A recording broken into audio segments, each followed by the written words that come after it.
Fala então, pessoal.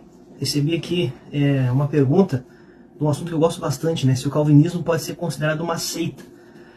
Eu creio que não pode ser considerado uma seita, porque ele não bate aqueles 4 pontos que eu venho postando agora aí nas redes sociais, né? Das 4 operações matemáticas que a gente aprendeu aí com o pastor César Cavalcante, que é adição, subtração, multiplicação e divisão. Então eles não adicionam nada à Bíblia, eles não subtrai nada da divindade de Cristo, não multiplica os meios de salvação e nem se acha exclusivista, como os únicos que podem salvar, porque é Jesus quem salva. Porém, eu creio que não são seita, mas eu creio que é uma heresia.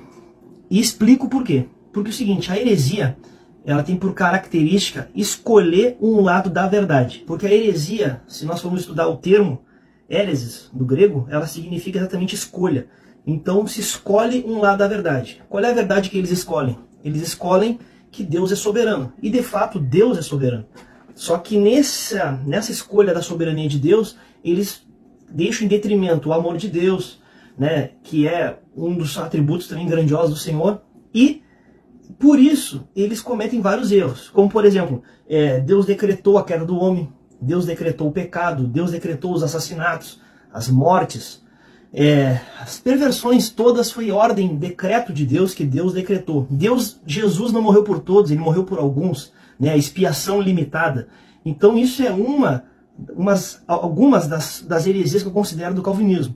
Outra heresia absurda também que eu considero do calvinismo é quando o próprio Senhor faz acepção de pessoas. Então um Deus soberano que pode salvar todos, ele não salva todos, ele salva apenas alguns, né?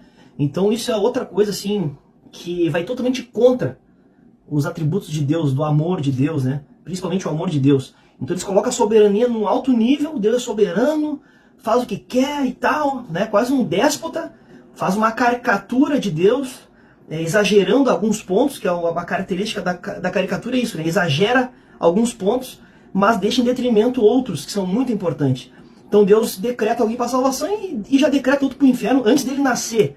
Então isso é um absurdo terrível, né? E agora, se você perceber, a coisa mais absurda é que a pessoa não é salva por Jesus, ela é salva pelo decreto de Deus na eternidade.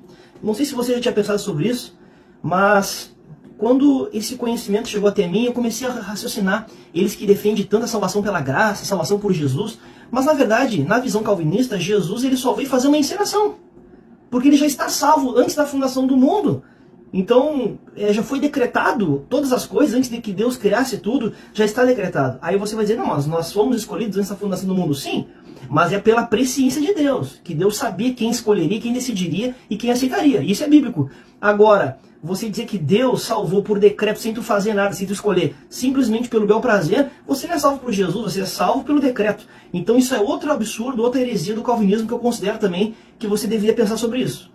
E agora, para encerrar essa pergunta, o calvinismo, que tem por característica ser cessacionista, ou seja, não crê nos dons espirituais, né? Eles acreditam que foi para o tempo dos apóstolos, para que a Bíblia fosse escrita, e depois disso não precisa mais de dons espirituais. Isso é tão absurdo que a gente coloca Deus dentro de uma caixa, como se Deus não se manifestasse mais de forma extraordinária, né? Não pode entregar uma profecia, não pode falar em línguas, não pode acontecer milagres, prodígios, maravilhas, né? Como tem esses dons ali, os 9 dons que o Senhor concede, mas eles acreditam que o diabo pode fazer sinais, prodígios, maravilhas nos seus meios de bruxaria. Eles acreditam que o diabo faz muita coisa. Agora, na igreja, onde tem o poder de Deus e o Espírito Santo, aí Deus não pode fazer coisas extraordinárias e maiores ainda, obviamente, né?